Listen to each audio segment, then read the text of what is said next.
Welcome back to the Paddle and Fin Podcast Network.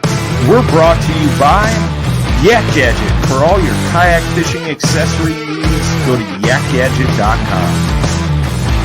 Pelican cases, coolers, and lighting. Go to pelican.com. The 153 Bait Company. For all your hard and soft bait needs, go to the153anglers.com. Now let's get this show started. What's going on, guys? Gregory here. Jimmy, as you can see, is not to either side of me or above me or wherever he is on the screen usually, but I've got some really cool guests here today for the Paddle and Fin Reel Down, and I am pumped to talk to these guys about the Kayak Bass Fishing National Championship. It was a blast, and the guys I'm bringing on today, I'm telling you, this is going to be one you're going to want to listen to the entire way through, because there's going to be some funny stories and some good insight on the national championship that we just got back from and are finally caught up on sleep. So these guys were all in the house that I rented, the Airbnb house, and that's where a lot of the stories will come from, I'm sure. But they're good anglers. They all finished very highly. So let's bring on the crew here. Let's see who we're going to talk to. First off, we got Mr. Ken Morris. You guys all know Dr. Noisewater. What's up, everybody? How you been? Been good, man. Been good. Excited to talk about this championship here. Let's Absolutely. Add these other characters in and let's see who they are here. Like, oh man, that guy's boring. Who else you got? Yeah, Dusty Yakker. What's up, Dusty? What's up? Good evening, y'all. Dusty Yakker here, a.k.a. Dustin Doom. Welcome back to the Yak from the north, south, the east, and the west. What? Are you reading that off a prompter? Dude, that was like Get out of here, man. Scripted perfectly. Oh, Mr. Robert Weiker. What's up, man? What's up, champ? The fixer. What's up, guys? As Dusty says, a.k.a. the fixer. Fix it. If everything breaks down, I'm going to fix it for you. That's right. No doubt, man. Hey, I'm going to have to make sure you're included in every Airbnb rental for any tournament I go to. I might start comping your entry. Your payment, your rent, whatever. You should. I mean, I only charge $100 an hour to fix everything, so we're good. Yeah, I'll comp your rent. And you're my pit crew chief because I need one. Trust me. You guys, if you weren't, keeping up on social media, well, I didn't even post much on social media, but some people have probably heard the troubles I had. So thanks to Robert and all the guys at the house, we just had a great time, and you helped me fix a lot of stuff. And we had Jason Lyall, Mike Fink, Tim Perkins, George Nemeth. We just had a really good house of guys. And that, to me, guys, this is a great way to kind of start into it. What I wanted to lead with, which is how cool the Kayak Bass Fishing National Championship is, that it's not like Chad said on the stage. He kind of wants to reiterate, because I think people are starting to say things like this isn't a quote unquote the elite event. Like he said, it's not meant to be. This is more like a kayak fishing rodeo. You got all the elite anglers there, but it's also a time where we can all get together and have a lot of fun, rent a big house with a lot of guys, and just, man, I miss those times. I got to admit, man, I probably fish better when I'm by myself and an Airbnb and actually get more sleep. But at the same time, man, the memories we made are priceless. So what are you guys' thoughts on, the KBF National Championship, just as a whole? I guess we'll start over there with you, Ken. Why not? You're up top here on the screen. We'll start with you and move to Dusty and then Robert. Gotcha. I think the event's a lot of fun. Like you mentioned, it's not necessarily a gauge of because some people may have a good day and a couple good days or a spot or something. I mean, I don't know. Like, it's not the best gauge of the elite, but the elite are there, and you can definitely pull out your own measuring stick to see how you stand up against those guys, all the hammers. It gives you a chance to compete against them in a way that's a little bit different than the trail series. Plus, they always pick destination areas to go fish, like the Shreveport area that has amazing fisheries around it, especially the ones we got to pick from. There's monster bass to fish for. You get to meet people, like if you end up in a house with Dusty Yakker or the Fixer or anything like that, you get to meet people and make new friends, and kind of understand where different angles of how people approach this, because I guarantee what I did was different than what Dusty did, that it was different from what Bobby did, which, is amazing that we can all, stand around, finish in that top 10% of that whole event. And we all are doing different stuff, and we're not even invading each other's, like, you know, like, what are you throwing, this or that. We just, like, you know, it was just super cool. I don't have much else to say other than that. Like, it was really cool just to hang out with a bunch of, you know, old friends and make new friends, and, you know, be fishing for a week straight for monsters. I mean, that's it. Who else could complain about that? 100%, man. I agree. Dusty, what about you, man? Some thoughts on the week there? Yeah, you know, I think anytime you assemble that caliber of kayakers there, regardless of the qualification process, I think it's something special. And I do think it's I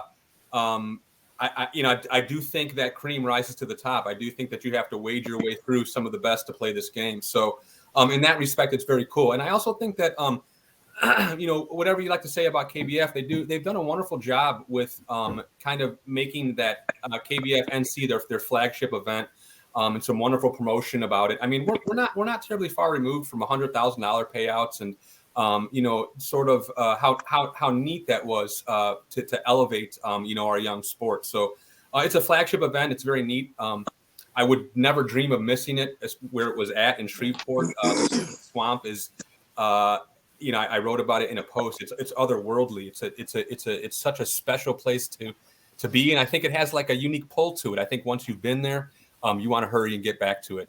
I would have loved to seen the championship scheduled in the spring. Speaking of that, so I'm real anxious to get to the KBF event next year. That's in Caddo, I think, in March. But like Ken was saying, it's just a great time to celebrate our sport and celebrate what we're all doing. And celebrate, you know, all the potential it has for the future. And it was in a great place to do that. I had a ton of fun. Yeah, absolutely. All right, Bobby, Mr. Fix It there. Well, to me, the national championship, I always look forward to it because that's a reunion for me. I'm from Tennessee. I cut my teeth in the kayak fishing down in Tennessee, and then I moved to Ohio, and I have been here for 4.5 years. So when I go down there, I get to see all my buddies from Tennessee. I get to hang out with them. When I go down to the award ceremonies, I always tell my buddies that I'm with in the house because it's usually a local house. And I'm like, hey, listen, we're going to be at the awards for a long time. We got a lot of catching up to do. I haven't seen these guys in a year. So I love to go down there and just to, like I said, reunion. Like I get to just see everybody that I grew in this sport around that I don't ever get to see anymore. And yeah, absolutely, man. Louisiana, having it down in Louisiana, I missed it the year before last. I had a lot of things going on with business and stuff and couldn't get down there. And like Dusty said in the spring, it wasn't on my hit list to go next year on my schedule, but now, absolutely. I can't wait to see what that place shows out for in the spring. So, dude, it's awesome, man. That's pretty much it for me. I'd love to go down there and just see everybody all over again. Yeah, I mean, no doubt. That's where this check came from, in the spring. Shreveport in the spring. That was my second place to Mike Elsey. It's awesome, man. It's definitely one to go to. So I'm going to bring up something that's pretty interesting, what you guys just said. The theme, to me, like I celebrate the differences of the KBF National Championship, the TOC, the Bass Nation Kayak Series Championship, all the major ones in our sport. I like that they're different. You know what I mean? People like want to get online and debate this or that. It's like, dude, I love the way this is. You know, it's like this big party reunion, like you guys just said, and you get to share. And you go back in the house with all the guys. You know, you get to share in the successes or the miseries, which more often than not, there's like, you know, a group of guys who either lost fish or things didn't go right, and you're kicking cans or just ticked off. You want to punch a wall, and you get to like laugh at each other and sort of like realize that it's not just you that had some stuff go wrong, and you know, and you get to pump each other up. It's like, I like that, but I celebrate the differences. And I think that if you look at golf, my best analogy for what I'd love to see our sport turn into is 4 majors. We already got 3. I think we need one more, but 4 and equally spread out. So it gives enough time to build up, right, to each one. So in golf, you've got the Masters, which is run by just the Augusta National Golf Club. That's it. It's not run by the PGA Tour, the USGA. It's not run by obviously the folks in Europe that run the British Open. And it's a total unique event held at the same course every year. It's something special about that, right? But then you got the PGA Championship run by the PGA. You got the US Open, which is run by the USGA. You got, you know, the Open Championship, which is run by the basically it's the golf governing body in Europe. So they're all different. They're all unique, and you got this build up. So what we have are 3 right now, and maybe, just maybe, that U.S. Open that they got postponed this year, once it gets back up and going, maybe that can become another major, because they may have like a team component to it. You got the countries there and the whole, like, so maybe that could become the 4th one. I don't know. But I love it. I celebrate the fact they're all different. And I just had a good time hanging with you guys. And I know we're going to get into some of those stories. But anybody else have any other thoughts on it before we? Yeah. Well, you know what, Drew? I mean, you touched on 2 like kind of different topics there, and I'm sure we'll get to both of them. Real briefly, you talked about the fact that we have different trails, different entities getting in this game. I think it's a reason to celebrate that we have enough space like that, where attendance is very consistent, spread out amongst these 4, trails. But while there are definitely reasons to celebrate, some of the unique things that individually they bring, I think that, as far as I'm concerned, I think there's a lot of room for uniformity that I think there needs to be more of. And I know that we talked about this a little bit. So maybe we can touch on that a little bit later. But then you also talked about the different personalities in the house and the different reactions. Oh, yeah. So these are 2 great topics that we should table and definitely talk about, specifically the characters and the personalities in the houses, because Catch Out, not to make a shameless plug here, but Catch Outdoors has a video coming out soon featuring Cody Milton, and we didn't plan it this way, but he's obviously hyper hot, super relevant. We have a wonderful video coming out with him, but in the video he touches on the fact that you learn a lot by seeing how guys react. You learn a lot by seeing how guys react in the heat of the moment. You see how in fact, I think verbatim, he says, you see how guys handle themselves after, where they're sitting after day one, things like that. So it's super interesting to edit this video and see that so many times and recall our conversation on the boat, and then see, to be able to analyze the antics of the individuals, including myself, in the practice rounds and the days leading up to competition, and then of course in the competition. So yeah, absolutely. Dude, I don't know where we want to go with that. There was 2 good topics there. Maybe we can each individually share our experiences about, maybe a highlight or 2 or a down light or 2, a low light, or what, if you will, about maybe like practice or the actual tournament. Maybe let's do that. Well, let's all go around and say what place we finished, and then just a super quick little synopsis, I guess, of our tournament. And then before we even do that, though, I want to make sure we mention right off the bat, because it's still early in the podcast. We're 12 minutes in.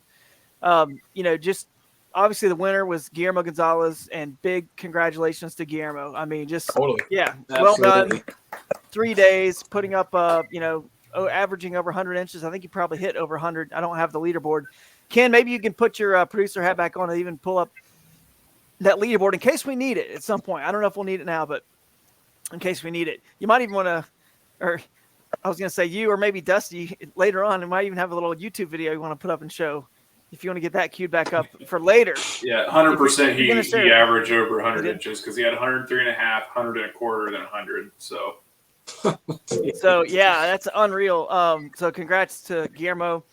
Look, I mean, I don't know what to say about the guy. There's been so many good things posted about him, and all over social media. I don't really know what's left to say. I mean, other than I've known Guillermo for a long time. He's one of the classiest, best guys. Everything that you've seen written about him in the comments and on social media, it's all true. I like ditto from me. I agree with it. He's an amazing guy, and never heard anybody say a bad thing about him. So for him to win it, I mean, it couldn't be a better champion for our sport, for the next year. So yeah, congrats to Guillermo and Cody for going second place, like Dusty said. Yeah, absolutely. Let's not forget that he's coming off first place at the Hobie, Pickwick. Yes, that's right. So these are incredible back-to-back wins, especially back-to-back. This most recent win. Let's give a shout out to Cody and to Matt too. These are 3 guys that worked their tail off during the season, and I can speak closely to that because I was with them for a large portion of that, and I see what goes into these kinds of things. And it's funny because invariably posts start leaking out on social media, that somehow want that, in not in a malicious way, not in a way that's poor or bad, but just somehow in a way that wants to deduct or take away or reduce somehow the accomplishments, whether it's the sentiment of it's the same people at the top, or the idea that the sharing of information is somehow solicitous to just the people involved, and that there is no access to information other like things like that. And I just want to touch real quick on how I can speak, to not only witnessing the type of good old fashioned grueling, grinding, hard work it takes to do these things, not only witnessing that, but also taking part in that.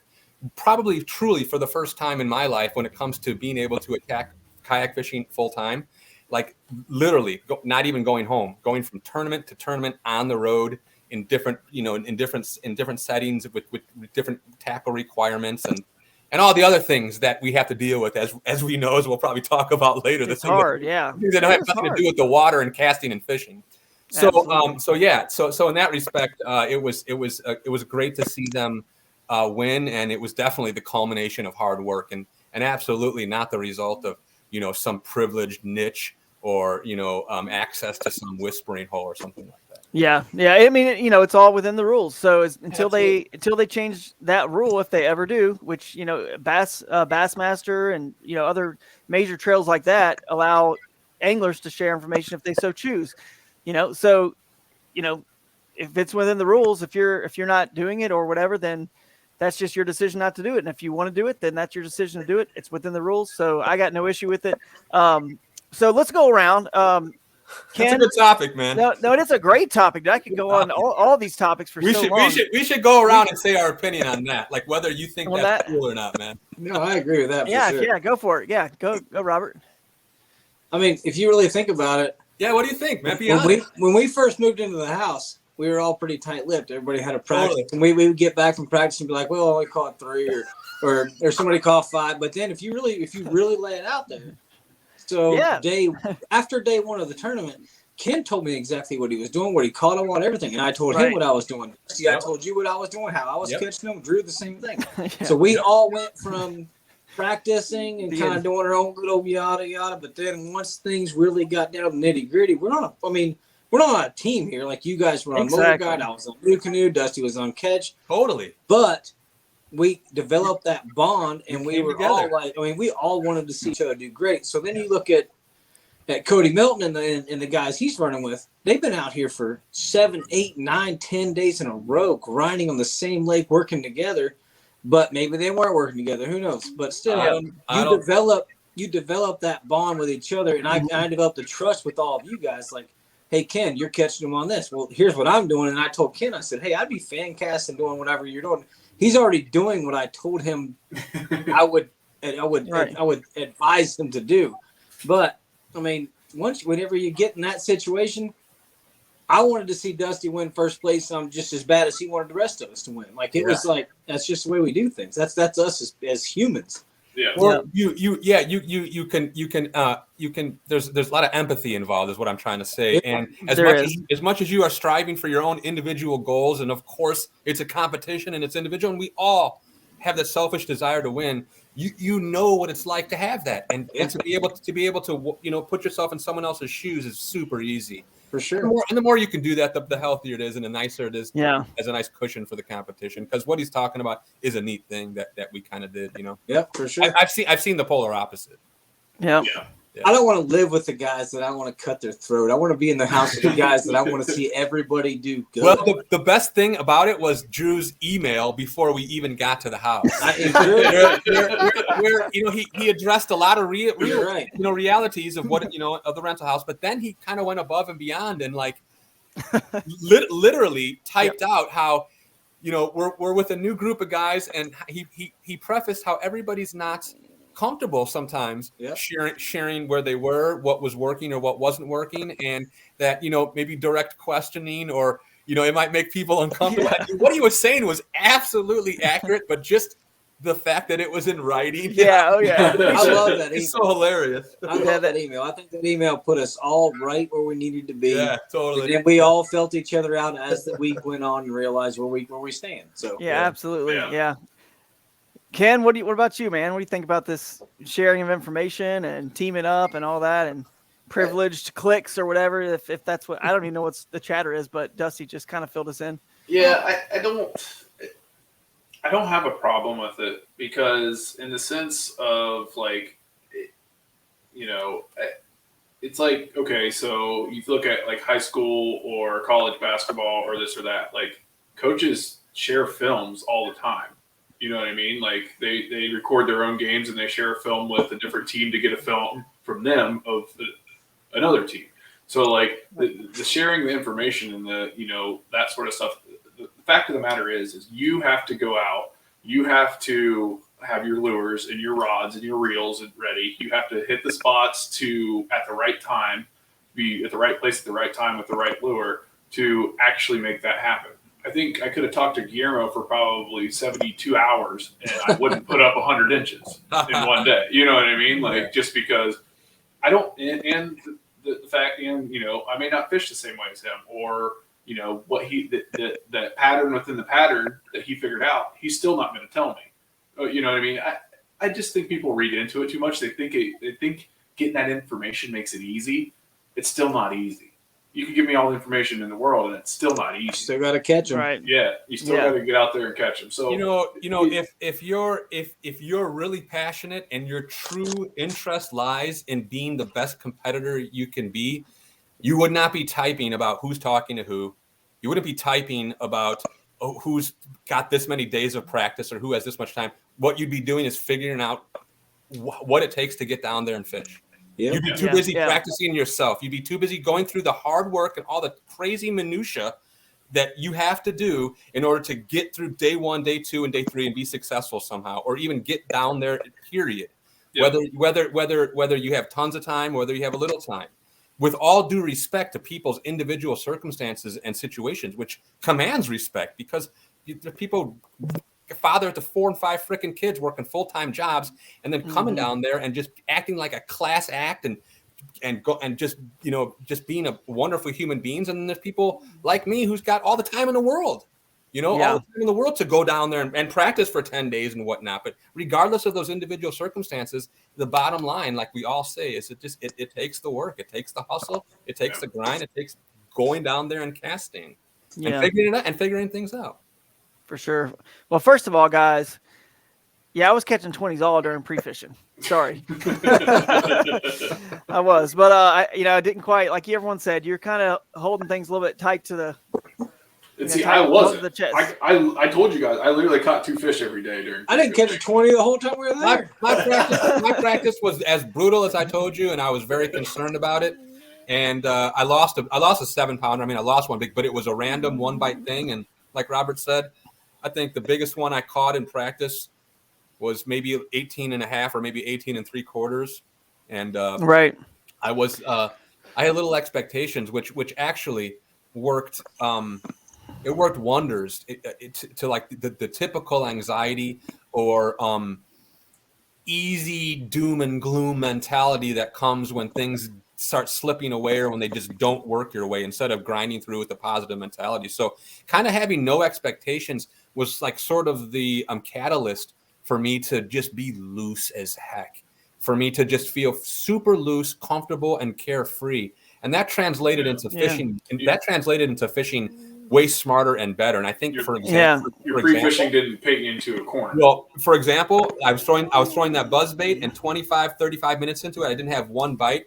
And had I been, like impending doom, the wheel starts spinning, I might have started picking up 2 or 3 things and started maybe retying. Instead, I was so calm and I just kept firing that buzz bait. Bam, bam, bam, bam, bam, bam, bam. So calm, loose, and carefree. Do you think that's the way the guys in the house would describe your personality over the last week? Calm, loose, and carefree. You think calm and carefree was what you heard in the swamp? No, but I'm telling you, man. I hear you, though. I hear you. After day 2 and day 3, probably not. With some losses there, but I don't know. At the launch, I mean, if you saw me there, I mean, with the guys that saw me, we were just joking and laughing. I mean, I was falling asleep. What about that parking spot? Well, yeah, I mean, I was a mile from the launch ramp, and I had to get there at like 2:30 or 2:45 a.m. just to get a parking spot. So I wound up like sleeping in my car there. And then Oh, of man. course I get blocked in by a guy that's doesn't seem to really care that he did that. Dude, I love the fact that you came away from day one with like 91 inches, sitting in like 27th place. Did you have 91 on day one, 92? I had 90 and a half, yeah. 90, so, and you were just your demeanor, and you were just chicked off, fired up, like not happy with not like solely happy. You were like, but no, I'm saying it's a compliment. I loved it. And I was like, I'm thinking when I ask you how many inches you had, you're going to say like 83, you know what I mean? And you're like 90 and a half. Oh, cool. I'm here to win. I love it, dude. I love that fire, dude. I loved it. I don't change a thing. I agree. So anyway, but I'll answer that question before we move on and some other rabbit hole. But so here's my answer to that question is I do not like the fact that we can share information, but there's also no better solution. You see what I'm saying? Like if you say no information being shared and you get everyone's living in the houses and doing that, then someone's going to share information and break the rules. It's impossible to, so you might as well let anglers share information, right? Yeah. So because there's no better way to police it, then I think it's the best it can be right now. Okay. But the bigger issue in long-term big 10,000 foot view for kayak fishing is what you just said, Dusty, is in kayak fishing now that these entities, KBF and all these trails, what they need is people going to locations. They need numbers, right? Entries tend to will at some point will tend to decline from the family man with 2 or 3 kids. He works and he only gets a day to pre-fish. When he continues to see and hear the stories and see the results of the guys that have more of the time that are there for 7, 8, 9, 10 days pre-fishing, will lose that angler, and the entries will kind of dip because it's like, why am I going to keep throwing my money away to these guys? I can't compete because they're just camping there for 7, 8, 9 days. And again, it's not against the rules, so I got no problem with it. Cody's one of my best friends, and Guillermo is too. They all are, and I if I can get away like you and fish for 4 or 5 days, I do too. But I think that's our bigger issue in the sport, because I think you're going to start seeing a lot of those guys not entering the events if this continues to be a trend. And there's rules in every, like major like bass boat trail about how many days you can be on the water pre-fishing. Usually it's like 3 days they get. MLF hardly gets any days.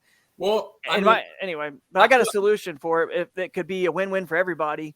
Well, and I'd love to hear that. And I'm sorry to interrupt you, so maybe you should talk about that. But maybe I'm jumping the gun here, like 2, 3, or 4, or 5 steps, or even those kinds of years. But wouldn't it be great that it's realistic for people to jump into the kayak scene full time because the money is there?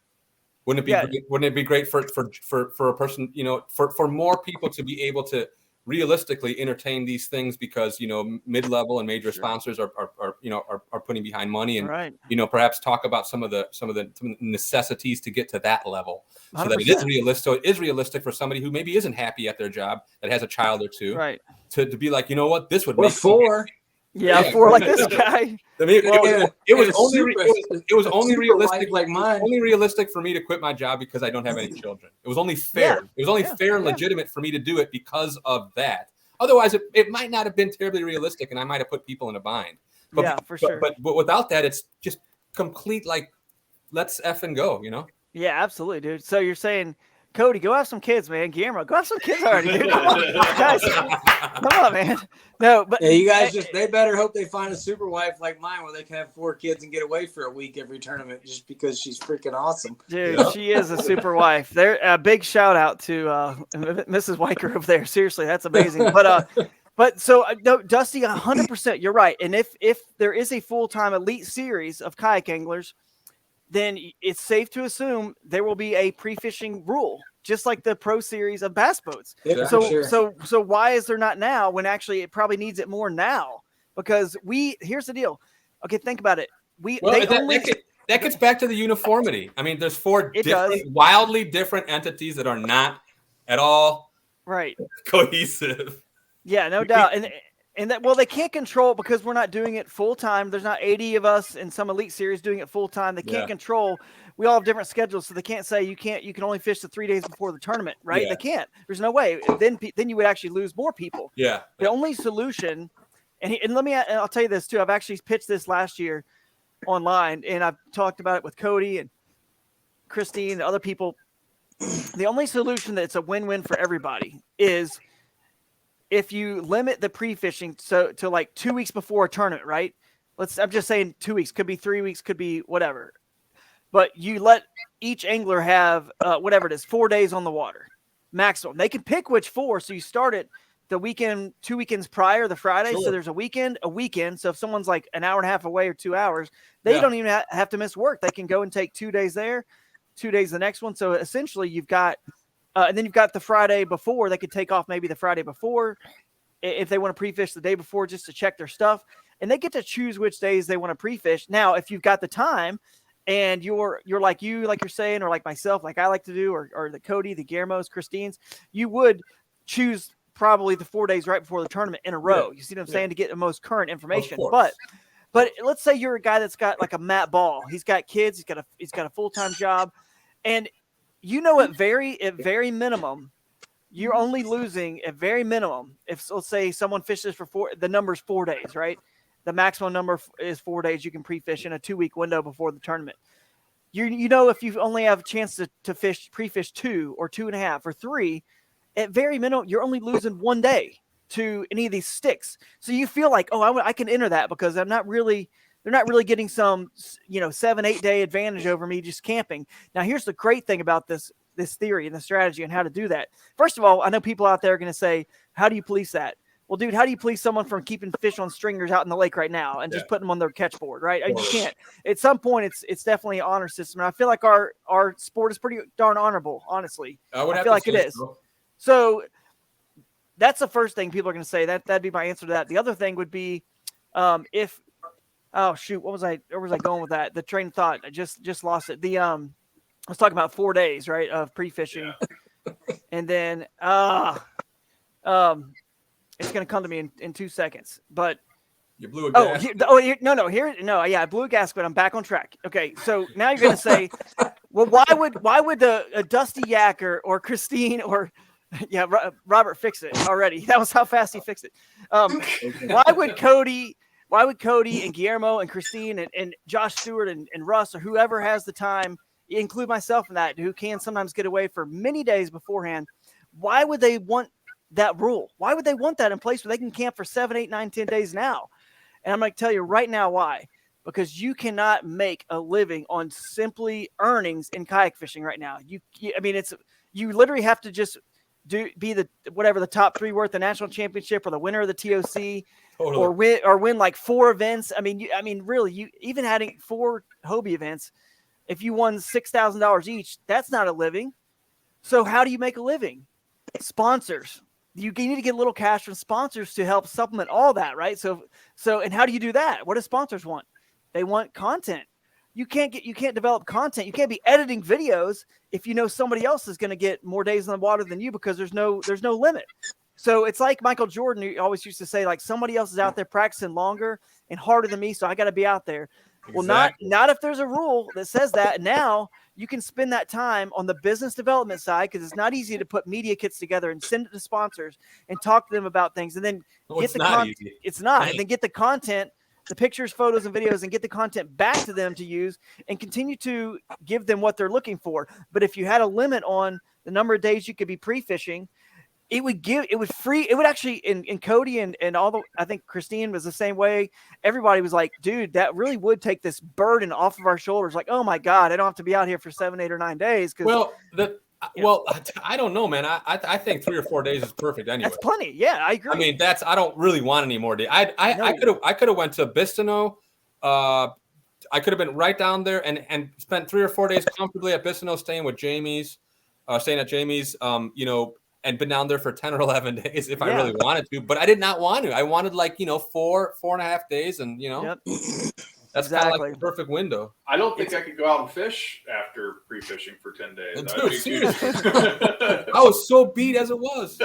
I'm 100%. I'm 100% opposite on it, I guess. I think if you've got the time, you use it. I fished the FLW Coasters for a full season. I fished 3 tournaments in New York. I spent 45 days on the water, pretty much 45 consecutive days. I had 11 days of practice, 12 days of practice, 3 days of tournaments. And I'm just me personally. I'm not a fan of practice cutoffs. I think if you've got the time, good for you. It's a blessing if you don't have to. Oh, 100%. So if you can go practice for 25 days in a row and you can be a world champion because you got 15 or 20 days on the water before every tournament and you're willing to work that hard and you want to put yourself through that, good job. 100%. So I mean that's just me. I mean I think I hate practice cutoffs. We have them here on our local river, and that's all you hear is people raising Cain about how I couldn't practice for this and this and this. But whatever. I think it's if you've got the time, if you've made that lifestyle, if you've made those choices in life where you can do it, then do it. Get after it. So no, I have no issue with if you have the time and it's within the rules, do it. You should. But what I'm saying in kayak fishing, you can't make a living just in tournament winning. So you're going to be out there spinning your wheels, wasting time, and you're never going to be able to make a living unless you develop those sponsor relationships, which take time. For sure. And because somebody else has the ability to, like you said, if they have the time, they're going to be out there 15, 20 days, 7 days, whatever. You're not going to win. Well, sometimes you can, but your odds can for sure are lessened if you're competing against people that are learning it for a longer period of time. So that's my only point on that is we just are trying to get more. If people are trying to do it for a living, they actually need to do the other stuff more importantly than practice time. Envy is a real thing. Yeah, for sure. But anyway, that's a good topic. So just real quick then. So let's go over what place everyone ended up, and then just give us a very short, because I know we have a lot more we want to talk about. A short synopsis on kind of what you caught your fish on, what your pattern was, not like a walkthrough day one, this day two, day. So Ken, do you want to start us off, man? Sure. I finished overall in 23rd place. So I was really happy about that. I was proud of the fact that I was able to make it up to 23rd. And basically, like I had briefly mentioned before, my practice wasn't great. I only caught like 2 fish a day, but those 2 fish a day gave me a lot of information on what's going on. And then I found a topwater bite that wasn't necessarily true to its fashion, but it was working. And when it got hit by a big fish. So like I'm talking a big fish like 17 plus 90% of the time. So it was really out of my comfort zone to commit to that bite in the sense of fear and anxiety of not catching the limit every day. I only got 5 to 8 bites a day, but I committed to that bite, that topwater bite that I was working on, and I just laid all the chips down trying to put up big stringers with that bite, and it worked out. So I was extremely uncomfortable. The whole day I was thinking about, I need to catch more fish, but I just kept firing casts out there and working it and knowing that when I got hit, I had to seize the opportunity and get the hooks in them because it was going to be a big fish. So I think I was able to put up 91.75 for the first day, 85 the second day, had a little bit of a dip, couldn't get a big bite going or lots of bites going. I caught 5 fish and that was it. And then day 3, I skyrocketed right back up and put 93 1/4 down, and it was good enough to land me 23rd place. So, I mean, that's the quickest synopsis I think that I could put together for what was going on. If you want to be a fly on the wall when Bobby and I are talking about it, you'd probably get a lot more details, but that's pretty much it. All right, Dusty, what you got? What place did you end up? And tell us real quickly how you caught them. I ended up 18th place overall and 10th place in the challenge series, 12th place in the trail series. And I did have a bad practice. There wasn't really any definitive pattern. And I pretty much throughout day 1, day 2, day 3 caught the majority of my bigger fish on a dark buzzbait, a Nichols buzzbait, and shower blow, a topwater walker. And I pretty much alternated between those two and got the majority of my fish on the buzzbait and picked up a few key kickers on the shower blow and covered water and fished the 60 or 70 trees that I marked and some general areas where I tended to find the fish. But nothing really came about in practice. I just had faith in topwaters and knew that it was just a matter of covering water. That's what I did. And I almost finished a lot higher, but you got to get them in the boat. And, it's just been crushing me lately, not being able to get some crucial clutch fish late in the game and late in the tournaments in the boat. So we got to fix that for next year. Yeah, absolutely. Well, the fixer is right there. So let's, maybe he can help you out with that. Tell us what Nice segue. Yeah, that was a good segue. This is not my first rodeo, man. Come on. Hey, Bobby, what you got, man? Tell us a little bit about your event, where you placed, and how you caught them. I finished 34th in the national championship, the last spot in the top 10%. And I finished 21st in the trail series, 22nd in the challenge series, I think. And everybody that knows me knows that I don't want to fish targets that you can see. I want to fish offshore. I want to fish schools. I want to find that kind of thing. And I practiced pretty hard 2.5 days. I had nothing, and I was pretty spun out after 2.5 days. I was pretty miserable because I expected to go to Louisiana looking for schools of giants, not just 5 keepers. And then we made a decision. We pulled an audible. We went up to a different lake. We went a long ways to get there, and I found a school of fish, and I found a school that I didn't think was going to be the winning school, but I was in 9th in the AOY standings. My goal coming into this tournament was to be in the 10 house. I didn't care about the national championship. It didn't matter. None of the championships mattered. I wanted to make the 10 house. My prediction, I needed 90 inches to make the 10 house per day. Little did I know, I ended up day 1 with 89.75, day 2 with 89.75, and I missed the 10 house by 1.5 inches. So my figures weren't far off, but they were far enough off that I didn't make it. So I probably caught 100 keepers in the tournament. I threw a spinnerbait nonstop the entire time. I used Panoptics to find my schools of fish. And it was, and I told these guys in the house, I said, the first day having Panoptics, I wanted to sell it. The second day, it was the best tool I ever had in my life. Once I narrowed it down, figured out how to use it, it was definitely a key to my success because I could watch the schools, I could watch the fish, see how they reacted, and then throw on them and catch them.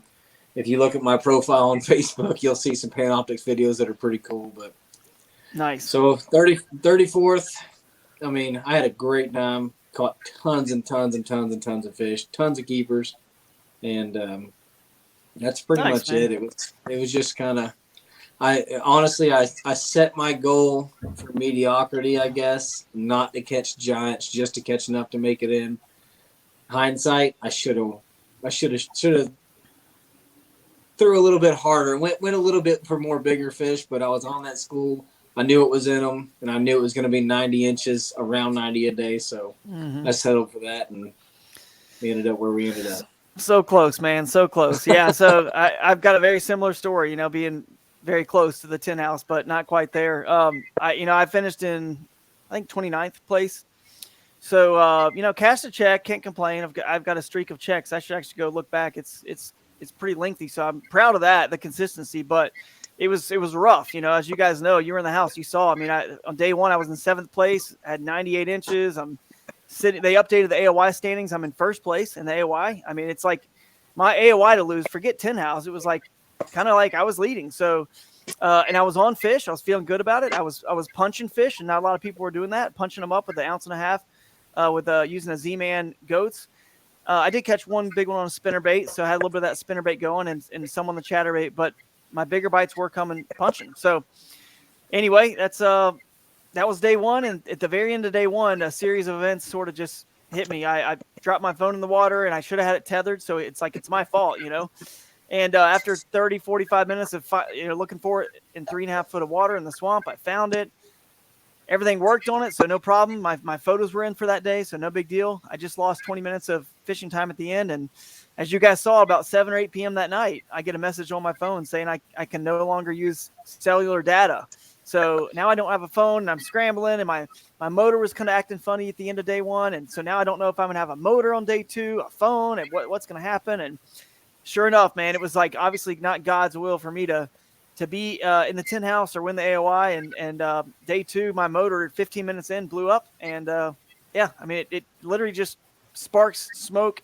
It glowed orange in the dark, guys. It was glowing orange. There was a fire inside my motor. I got that white motor guide head. So, and That's you know, scary it was in a funny because kayak. it was glowing orange. Yeah, it was very scary. And I just turned it off and never used it, paddled the rest of the day. And it's actually a crazy story. I hooked it up at the end of the day and it worked. I think it melted the wires, and I think it created a new, where it was shortened out. I think it created a new seal. So it actually worked at the end of the day for a little bit, but was still acting funny.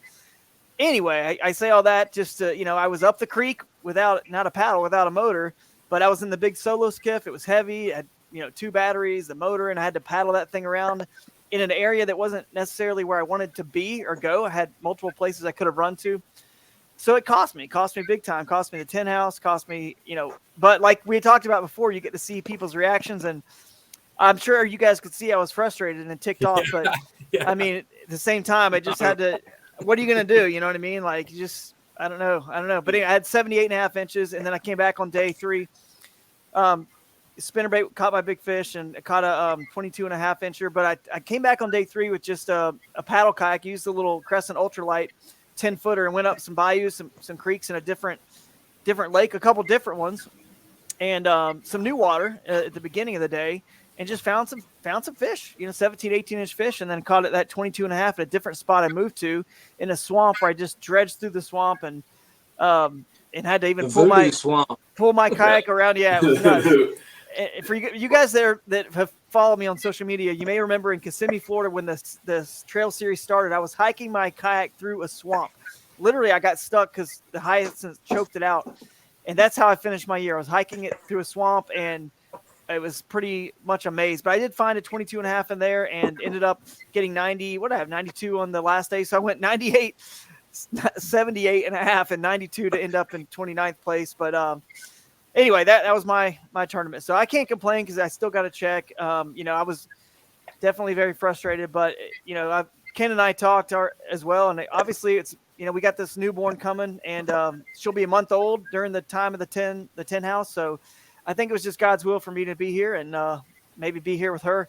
Not that hey, I'm not saying I'm still going to try to talk to the in-laws and the wife and see how things are going and be like, hey, you know, the Invitational is that time. Maybe I could fly down real quick. Maybe Ken or Robert, one of you guys that live nearby, you can take one of my kayaks, and maybe I could just fly in, just fish it, and then fly right back. I don't know. We'll see if I get a break. I'll have room on the trailer. Yeah. All right. So I got to say, though, guys, like, I don't know how many of you, if any of you, have spent any time with Drew, but he is one of the most glass half full positive people you can be around. Like, everything's going to work out somehow, like, sort of person. And after day 2 was the closest I've ever seen that man just to like be the angriest person and like upset and like the world was burning I've ever seen him.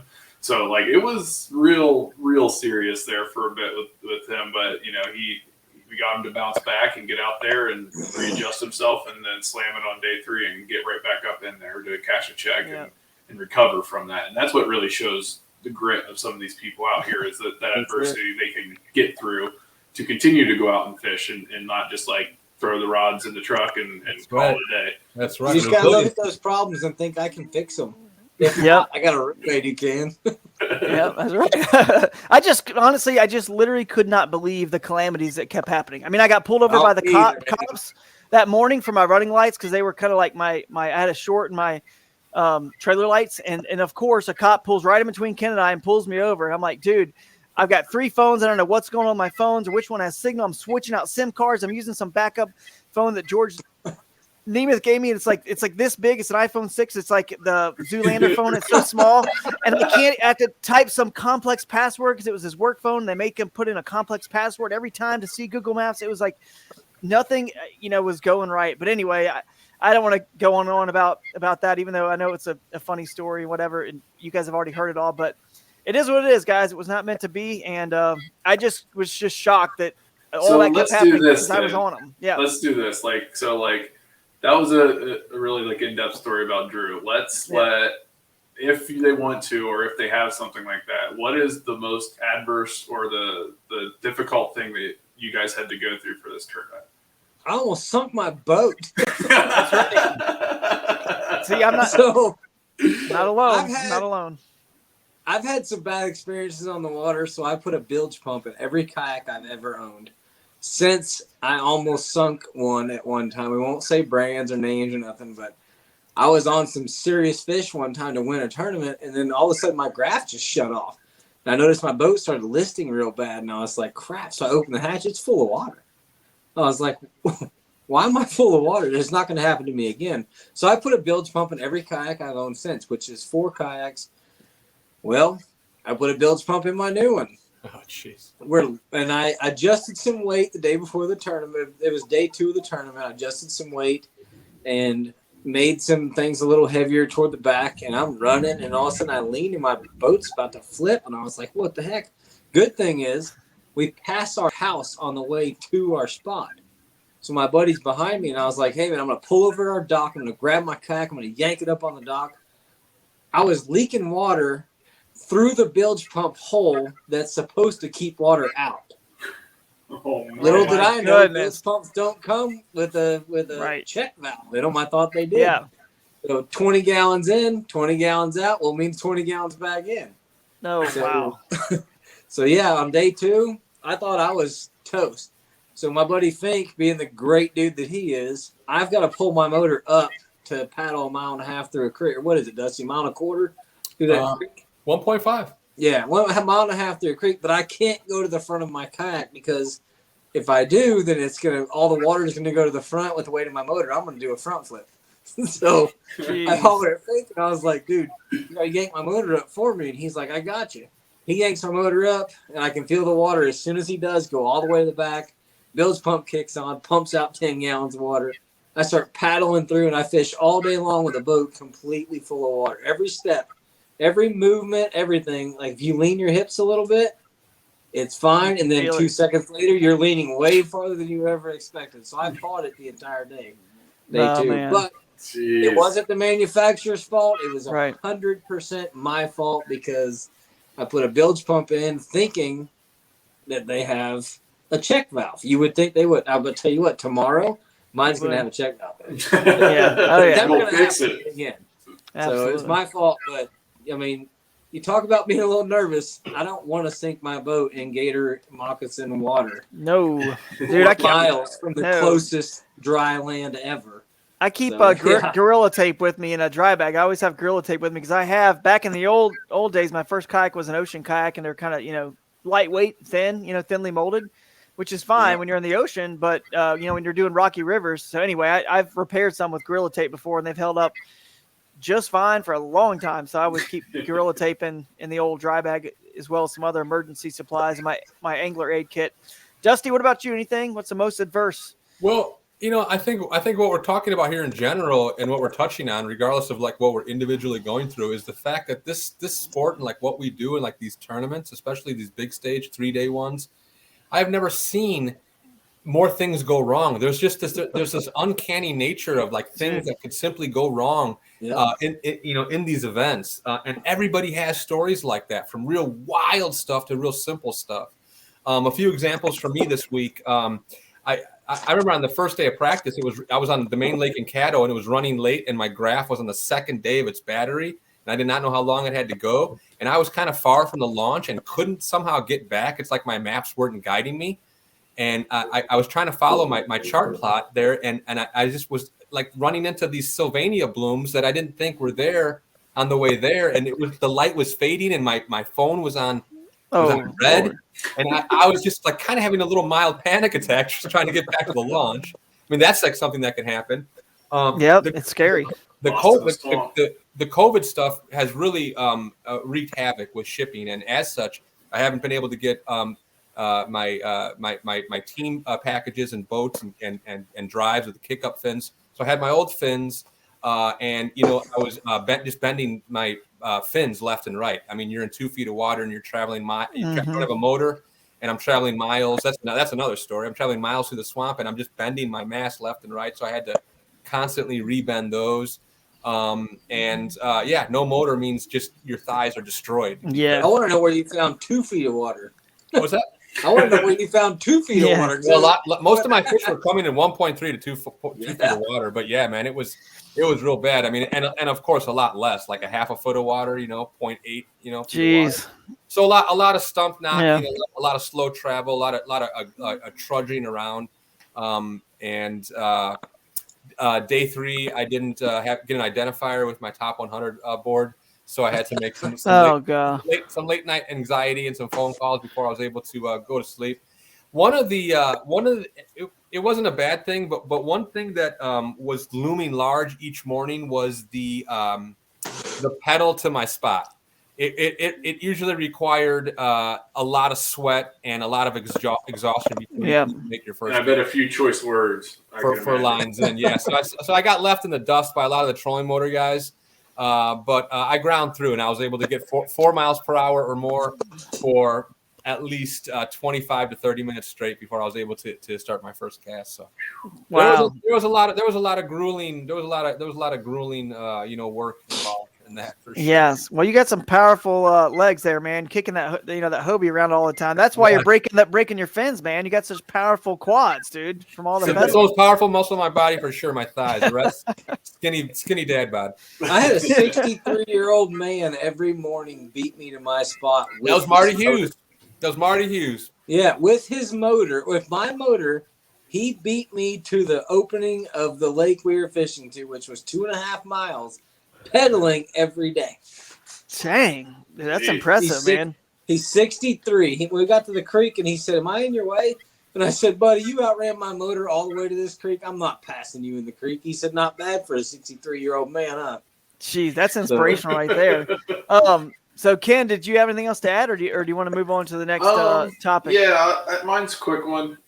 It's something that I think everybody can relate to in a sense. But so I think if you've heard any of our Drew and I's podcast before, or we talk about anything, I don't carry a lot of tackle around with me. It's max 2 or 3 rods on the kayak. So I brought 4 rods to Louisiana from my house. Like, that was it. I brought 4 rods, and day 1 of practice, I broke one.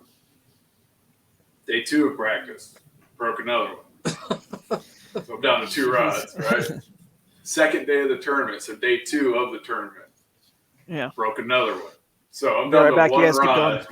I'm down to 1 rod at this point, and 2 of those 3 rods that I broke were specific to the technique that I was using to catch fish.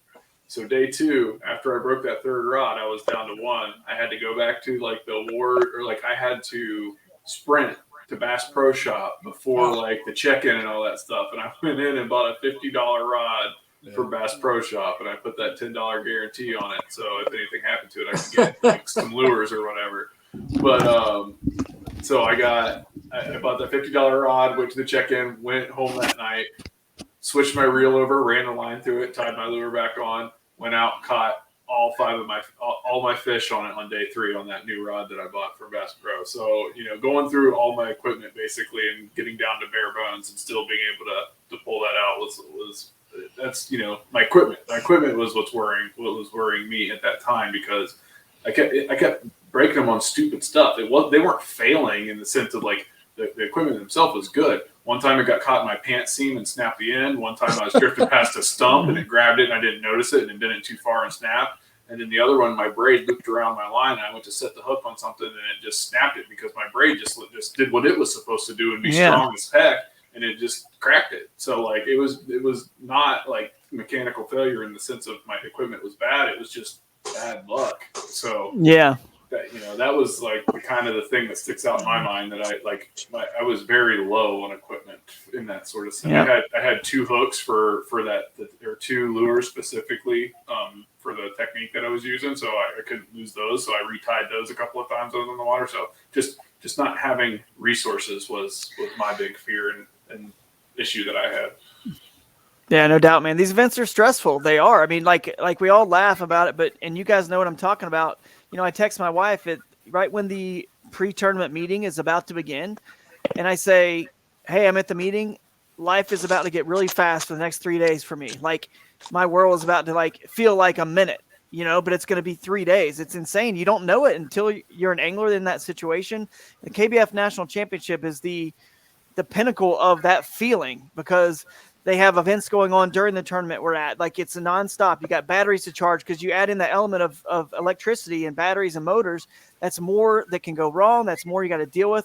So at Hobie, you don't have that. So it's just very stressful. The whole experience, it can be very stressful, but I wouldn't change it for the world, because it's like, it's the grind. So it's the championship. It's It's so fun. Yeah. It's fun, but it's miserable all at the same time. It's pleasure and pain. It's, oh man. Yeah, I was just telling somebody that the minute I stopped feeling, a little bit of nerves or excitement or stress or energy like that, I mean, that might be time to really reassess kind of what I'm doing. I mean, there is an element that, like, just literally makes you feel alive, gives you, that's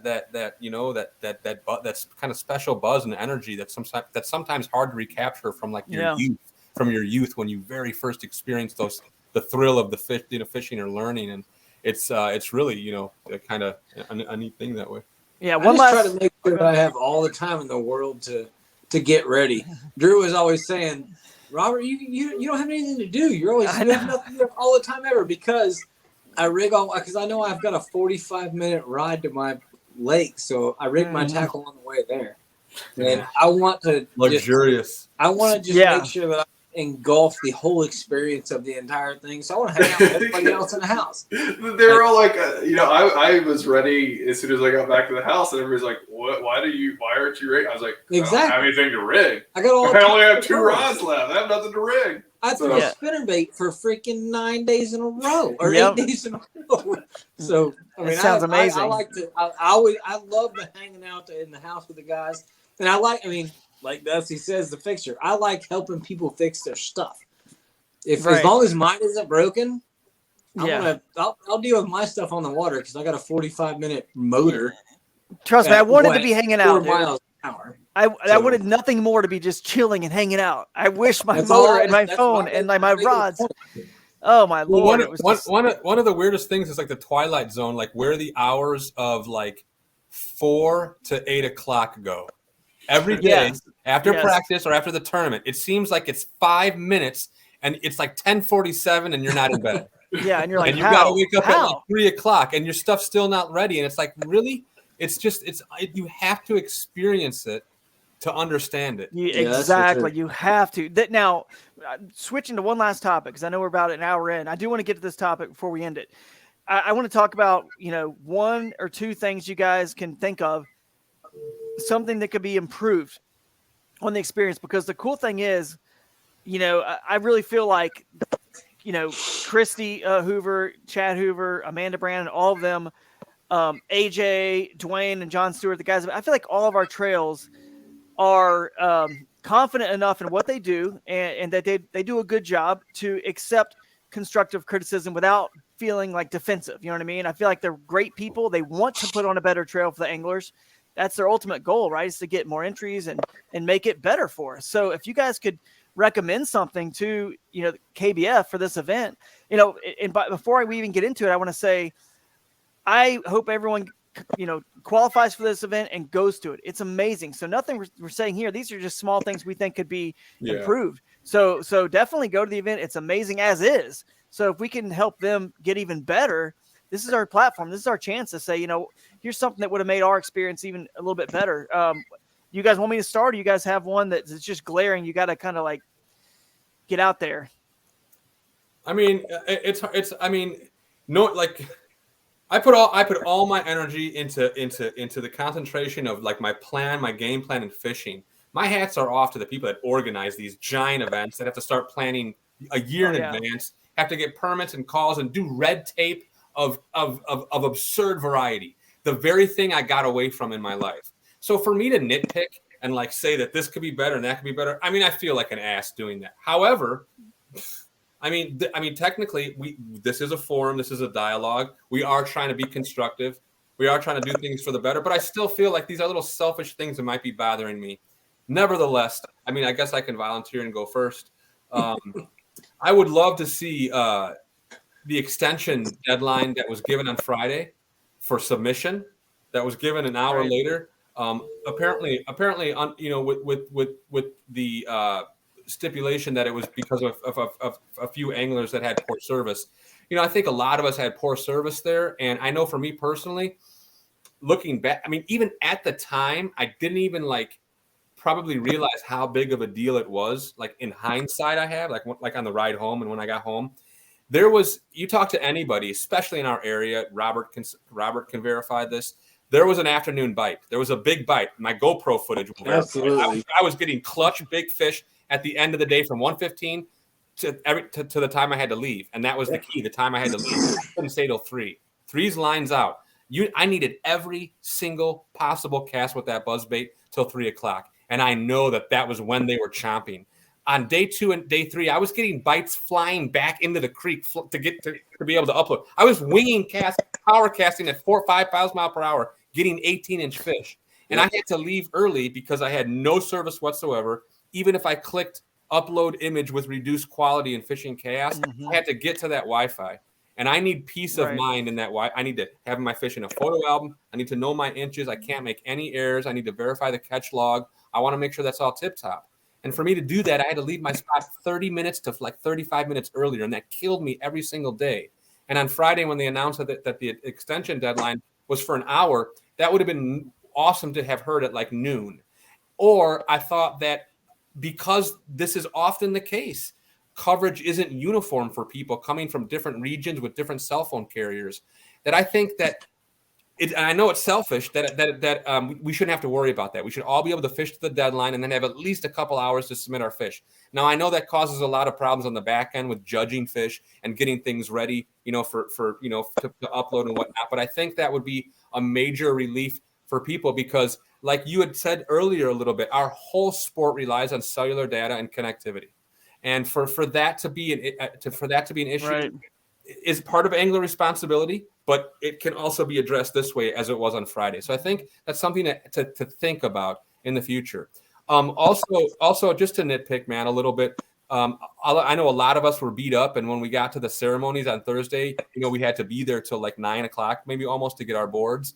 And I hate to complain about something like that, but really, man, I wish that there could be ways to try to celebrate and have the camaraderie and that kind of and to catch things just maybe a little more practical. But I understand that might be sort of an outlandish request based on the fact that there was great food, free food, great music, and they did try to do things as speedily as possible. But I suppose these would be my only small complaints about that event. Yeah. Hey, as a former tournament director, I'm telling you, it's not. And again, I feel like they're very confident. They do a good job, and they would I think they'll appreciate this. So those are good ones for sure. And I think maybe a solution on that last one, again, I'm just thinking off the cuff right here, but maybe because I agree, being there till late to be in the top 100 guys. If you're listening, you had to get a special measuring board, a catch board that you had to use and your identifier for the final day, right? The last day, which was Friday. So Thursday night they had music and food. And it was awesome. But in a tournament with motors and batteries, I have 2 batteries I have to charge. So, and I had no way to get to my Airbnb because I'm an hour and a half away from my Airbnb. After the water, I had to go straight to this event. So I'm not able to get batteries on charge, which means if of course I ended up not using a battery and paddling kayak the last day, but you get my point. I'd have to wake up if I got home at 10 o'clock, or whenever I probably got home, I would have had to have set an alarm for 2 a.m. to put my different battery on charge, going to bed probably at 11 or 11:30, getting 2 hours of sleep, waking up to charge. It's like, I agree. Could they maybe do something like that, a party or a big celebration like that 2 days prior to the event? That way it's not the night before the first day, just 2 days prior, they have some sort of big, something else happening. I don't know. I don't know if they could do it a few days before or something. Well, I'm sure they thought things through. There's logistics of giving the top 100 their boards and identifiers. I mean, there's all types of situations, and I'm sure they entertained it thoroughly. But it's not a perfect world. And if I had to do it again that way, I would do it the same exact way because ultimately I had a great time. Yeah, I guess the saving grace though is that all 100 of those people had to deal with the same thing. Oh yeah. For sure. I mean, nobody was getting home until at least after that board was handed out that night. So the end of the day, yes, was it frustrating? Did I want to be there that whole time? Yeah. Social anxieties aside, like I don't like live music. It makes me uncomfortable, like that sort of stuff. But like everybody was in the same situation of like not getting home till late because everybody had to wait for their board. You know what I mean? Like it Yeah. is what it is, sort of thing. Like, it's part of the game at that point. Is you gotta, I guess, realize that if there's going to be those social functions during this big conglomerate of people for this national event, that if you're waiting on day 3, you're going to be tired. You know what I mean? Yeah, like, yeah. Maybe they could have given the boards and made the optional to stick around the optional. Maybe they could have given them out like a little earlier, like 7 p.m. or something. And then if you want to stay and keep celebrating, cool, and eat food, drink, whatever. But if not, at least you can go. Yeah, I don't know. If you're on the list, grab your board. If you'd like to stay and have some food, please. If you'd like to go home and get some rest, yeah, your options. Yeah, that might have been good. Anybody have another one they want to toss out there? Or I got one. I have one little thing, and it's not about what happened specifically that we had to do. It's how when the change happened. So, like, basically they introduced that we had to start recording the release videos for our fish.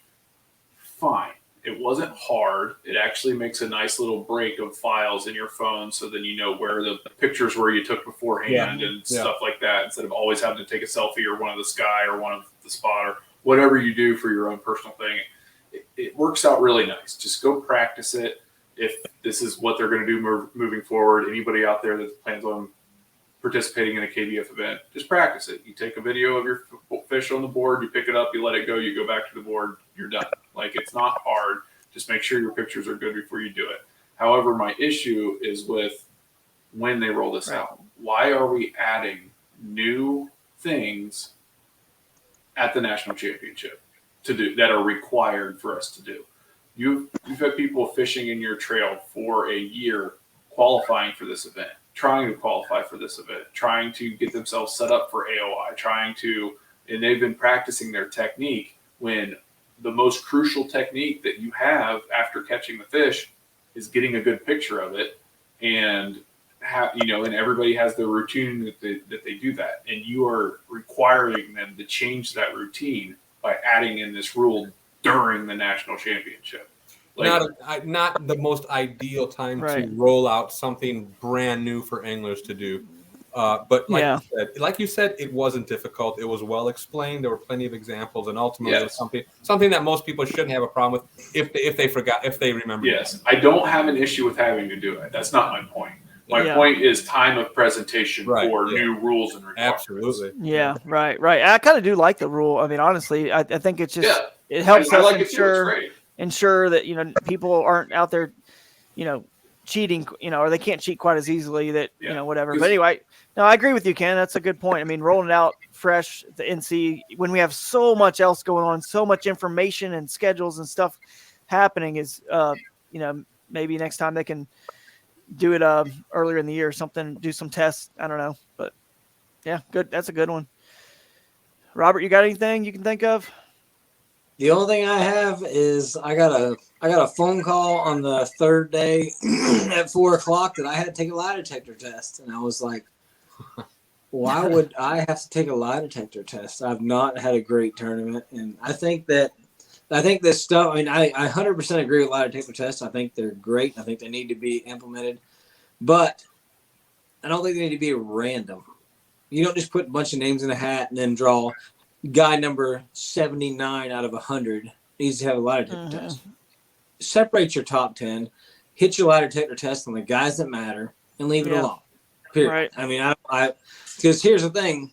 I knew I was borderline the 10, and all of a sudden I get this phone call, I look at it, and it's got Chad Hoover's name, and I was like, oh, goodness. And like my heart just jumped out of my chest. I'm like, he's in his response, and it was, hey, I got some delightful news for you. And I was like, that's awesome. Like, I thought I made it. And then all of a sudden, you were my random draw for lie detector test. And I was like, whoa, that's not what I thought you were going to say. But regardless of that situation, I think that lie detector tests need to be on the top guys, not the guy that finished 34th or 32nd or whatever. Don't make it random. Hit the guys at the top and then go from there. I mean, don't just randomly. Random lie detector is not going to sort out anything. It's going to just, I mean, who cares if the guy in 37th place lied? Yeah, exactly. Yeah, I agree. That's a good one. That's a good one. And all I have is it's got a few quick ones. But Dusty, I agree with you about the time thing. They should have let us know about that extension earlier. Yeah. Like not even noon, because that like I think Ken, you said at the house, like, well, you didn't have signal at noon. You wouldn't have known you had an hour extra, like before the tournament, because that was anglers' responsibility to know if they had signal or not. They had test tournaments going on that, the pre-fishing big bass. So people had opportunities to learn their signal. So that did give some people. That's our job. Yeah, it's our job. That's what's preached. Yeah, that's what's preached. It's your responsibility. So that was, if we could go back in time and fix that, I'm sure they'd prefer probably to mention it beforehand as well, because I know they probably got a little bit of a grief from that. Yeah. But also the other one of the ones I thought was you guys probably didn't deal with this, but maybe you did, I don't know. But on this is more of a Fishing Chaos thing, and I talked to John who runs Fishing Chaos, and they're continually improving. So they're going to make some improvements. But you go to tournament dashboard, and then you go to your entries. And there's nowhere once the leaderboards are shut off, there's nowhere to actually see, when you've submitted, whatever, 7, 8, 9, 10 fish a day, they'll say official if they've been judged and they're official, but there's no way to see how many inches you have, that which of those fish, counted, and what is the tournament app showing I have? Because I know in my head, I've done the math. I know what I've got, so I know what it should reflect that. But the leaderboard's off, and I can't see that. But so I don't know. Can't you go in your catch log and just do math? You could, but that takes forever. Yeah, exactly. You could, but you also don't. Yeah. But you also don't know, because when you're submitting with low signal, you've got. Here's what happens.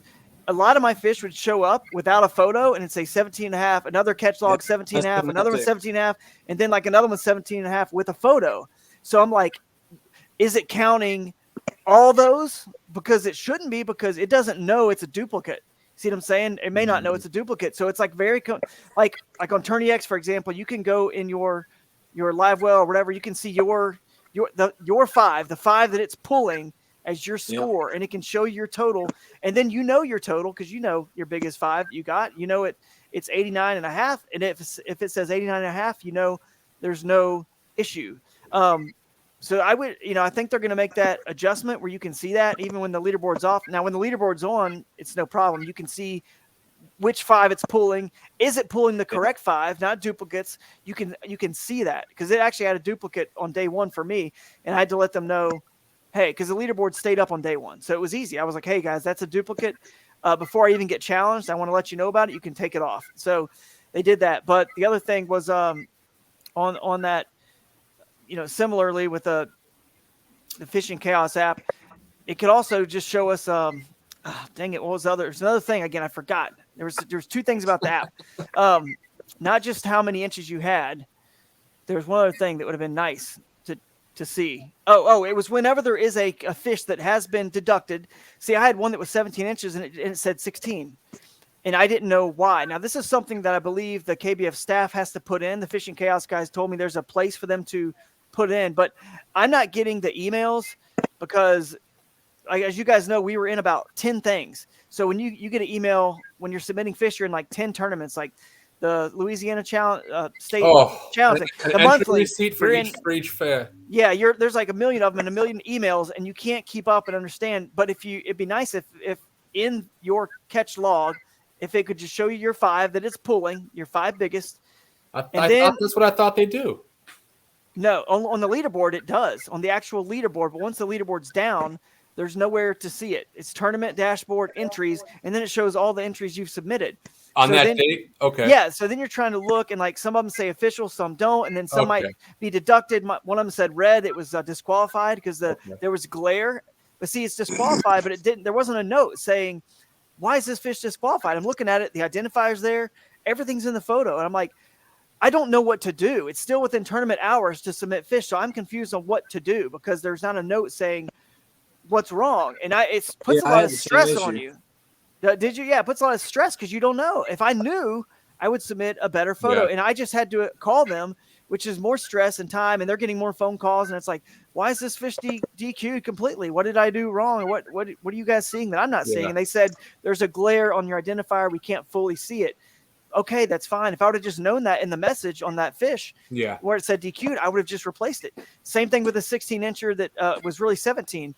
I guess my hand was too close to the tail, even though not nearly as close as I and other people. I know, Robert, you had one that was right on the tail, and it wasn't Hey, I had a real sketchy DQ'd one. at all, or it wasn't deducted at all. So I didn't know why that was deducted. In Hey, so, for everybody listening, you're talking to people who have been doing this for quite some time, and we still make mistakes. Yeah, We still submit stuff with with frames or glares and stuff. So for everybody listening, make sure your picture is good before that fish is released. That's why I love to carry a net. The fish goes back in the net. Fish goes back in the net in the water, and I take at least 10 seconds and I look for the 2 or 3 checklists on the picture. Mouth closed, ID visible, and nothing wrong, with the fish. And I'm even more paranoid than you, Dusty. If it's 18 plus, it gets the fish grips and the net in the water. In my 6 years doing this weekend, I got my first fish. 6 years, I don't know how many hundreds of fish. I finally got my first one DQ'd. Yeah. Because I cut the fence off touching the nose. I had another picture at 16 inches, but I had a good picture at 16 and a quarter that got DQ'd because I didn't double check that one picture where the fence was touching the nose, and you could only see. I mean, I missed the nose touching the fence of the board by a 100th of an inch. Yeah, but like as a judge, 100 times. I saw the picture. A couple pixels. Yep. It wasn't much. As a judge, 100 times, I would have denied that fish if anybody in the entire country would have put it through. It didn't matter. So, So finally, I got one DQ'd. So, the only other thing I can think of is, I think they kind of have to do it this way, but I almost wish that all these championships weren't bottled into one together in some ways. Me too. In some ways I like it, but it's kind of frustrating. I know, I'm not going to say the angler's name, but there was an angler who I talked with at Kentucky Lake, and he was like, man, I'm having the worst year ever. I haven't cast a check and Hobie and KBF, not at all. And I'm like, dude, really? And he's like, yeah. And I'm like, wow, he's such a good angler. How is that possible?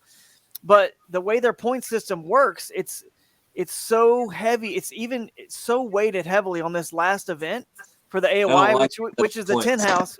Yeah, which is the 10 house, right? So that this angler is in the 10 house.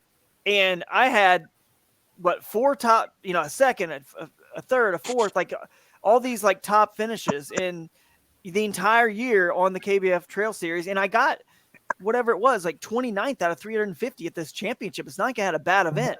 And I fell so far down, and it's not indicative of my actual year. If you looked at put the two anglers, the stats side by side on the finishes for the year, and you said which one of these is in the 10 house, there's no way in the world anyone would say that the other angler, because Drew, I broke it down, and I didn't want to, but I had to, and I broke it down, and I would have made the 10 house by 1 3/4 inches if it was just the straight regular points throughout the whole season.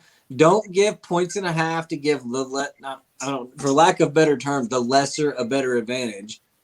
Mm-hmm. But if it would have been straight across the board, no matter what, the same way they did all season long, I'd have made the 10 house by 1 3/4 inches.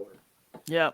Yeah, I mean it's angler of the year. Is it weighted like that to encourage participation? I don't understand why it's weighted like that. No, because people would still participate. This is a national championship. They would still go there for that purse and that experience. Like, you don't need to draw people there for that reason. What do you think's the mentality behind such a heavy weight? I think because of history, because clubs used to do it all the time. Right, and it's the national nobody ever had a championship. reason. It's the championships you feel like it should be, but Bassmaster and none of the other series do anything like that. The AOI is strictly all the regular season events, and that's it, all weighted the same. That's Angler of the Year, not Angler of the National Championship weekend who had a good – I mean, dude, if you got in the top 10 in that tournament with 900 points for a win as opposed to 600 in the regular season with 9-point decrements, you could move up so freaking much. To me, it's just not the best reflection of the Angler of the Year. So actually, now you're still usually getting a lot of good anglers and top names. I'm not saying you can just be. You are for sure. You are, but I just think that would be something that would be closer to what the Angler of the Year is. I mean, there is guys though that get in it. There is guys that get in there just like, what did I get into? Like, they don't even know because they didn't know that. Yeah. Well, yeah. Because they got. So look at this. Like, going into the weekend, I was 103rd on the AOI list, right? Right. 103rd. I had a good year for me, and I'm not, I had a win, and then I had a couple medium finishes, and I should be nowhere near like AOI status, like that sort of stuff. I went with my 20. Well, actually, it's even worse because it was only 2 days, and I had that 85-inch day too. So I dropped a little bit and had like a worse standing than I did at the end of the national championship completely. Right. But with that finish, even still, I jumped up to 41st place. Yeah, one of our housemates, not going to mention names, didn't even make the 100, and he moved up 35 places. Yeah, I jumped 60 places, Jeez. over like 62 places, and I had a bad day too. So yeah, Right. I mean, anyway, it's just something. If it's gonna be the top 10, then let's not give an advantage to the rest of the field on the last day of the year. Yeah, I agree. Keep it legit right across the board. Don't change it. Keep it even for sure. I mean, every other tournament was the same, but and maybe even make it 3 days. Make the whole Trail Series Championship I agree with all that 3 too, days. for sure. It's just only going to allow the better anglers to really prove themselves. And again, it's not even. I promise I'm not saying that because it kind of hurt me, and I know you're not because it hurt you. I just feel like I understand why. I've heard people say this in the past for the national championship when it was double points. They're like, man, waited so much. So many people fell super far and without even having a horrible really event. And some people jumped up like crazy. And I was like, I didn't understand what they were saying until now that I've been put in that situation. I'm like, oh my goodness, look at my year compared to somebody else's year who's in the 10 house. And I'm like, how it's angler of the year. How in the world are they in there? And I'm not. And then you look at the points and it's like, well, that's why. So anyway, it's all good though. I had 2 firsts and a 9th, and I got beat out by a guy that had a 7th, a 13th, and a 7th, 11th, and 13th. Yep. It don't make any sense. No, not really. But hey, anyway, we're just kind of like Dusty said earlier. These are little things we'd love to see them change, and I'm sure they're hopefully someone can even forward this to them. And they'll listen because I think we had some good constructive feedback, and we love the event. We can't wait for next year's already. Absolutely. Are they doing I'm any pumped. auto qualifying from that for next year? Like if you end up in the top 50 or something or top 100. Did anybody hear anything about that? They usually do. So usually it's in the money. I'm pretty sure. Yeah. For sure, if you're in the money, I'm almost certain you're back in the national championship for next year. Why are you thinking of just taking a break and only fishing the NC? I was just curious. You know what? I mean, Or go down and practice for the next 11 months. I'm gonna live on Kentucky Lake every weekend. What's up with like the lack of a public payout structure? Has a payout structure been posted for the KBF National Championships? I don't know. There was a payout chart but there was a chart that you had available to In Fishing Chaos that you could look at. However, to my knowledge, there is no post on any final what everybody's getting. There was not. Yet. All right. That's interesting. Hopefully we'll get that soon and we can see how many how many fantasy points we're going to get for Guillermo and Cody and those guys. All right. Well, unless you want to tell your story, Dusty, we can wrap this up. No. It's so out of context. I mean, it's like you almost kind of like have to be there. Yeah. All right. We'll save it for another. No, we're going to save it for another time because I know you're going to be back on. Yeah. And if anybody's listening, maybe you'll get lucky enough if you run into Dusty, he'll tell you in person. It's a good. I told my wife the story, and she thought it was the funniest thing like ever. She died laughing. What you should really do is get Matt Scotch to tell it because he was the one that was like witnessing it. But that's true. But I can totally see what he might have heard and saw if I was him. With what I was saying and doing. I mean, it must have just been wild. All right, we'll leave it a mystery. Dusty, I'm calling you later. We'll get Matt Scotch Dusty, on. Did you uninstall any ceiling fans in your house? What? Did you uninstall any ceiling fans in your house? No, ask Drew if he uninstalled any ceiling fans in his house. Why? I'm just curious. Rod tip havoc in the house. Oh, geez. Oh man. All right. Well, before we get completely off the rails, we'll wrap this up. But I appreciate you guys coming on. chatting about the NC. Thanks again to KBF and all your staff. You guys are awesome. Amanda she responded to me. She had a lot going on. She did. She did a When I had great job. questions, she responded, and they crushed it, man. They absolutely crushed it. We, like Dusty said, and Drew reiterated, we had our gripes, and there's always going to be minor things for each individual person. Hey, I think this is the first national championship in history that there wasn't a big measure-in glitch. That's true. That's true. I mean, it did all function and work, and it did the team thing alongside of it. You only had to submit fish once for everything. Yep. It did work. So I think it did a fantastic job. Yeah, they crushed it, man. I couldn't imagine running something like that, like being part of that team. Like it's hard enough for me to fish 3 days. It's hard enough for me to fish 3 days clean, let alone run an event like that. Exactly. Me too, clearly. So anyway, all right, guys. Thanks again. I'm not used to doing this. Jimmy does this, so I guess there's got to be. Is there a closing to this? I don't know. It's probably next. Say it. I don't see it. I don't see any closing.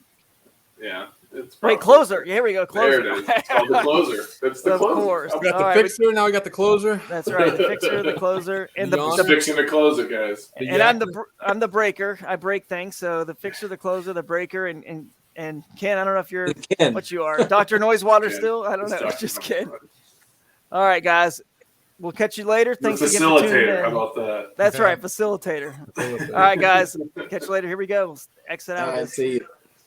Thanks for tuning in to another killer episode on Paddle and Fin.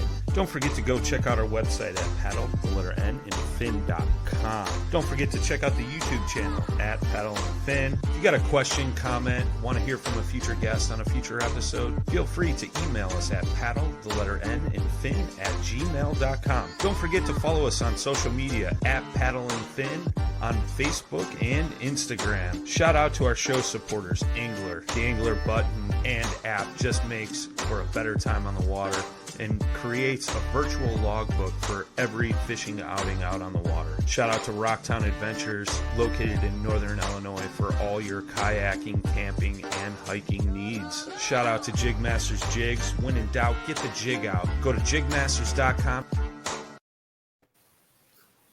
Yeah.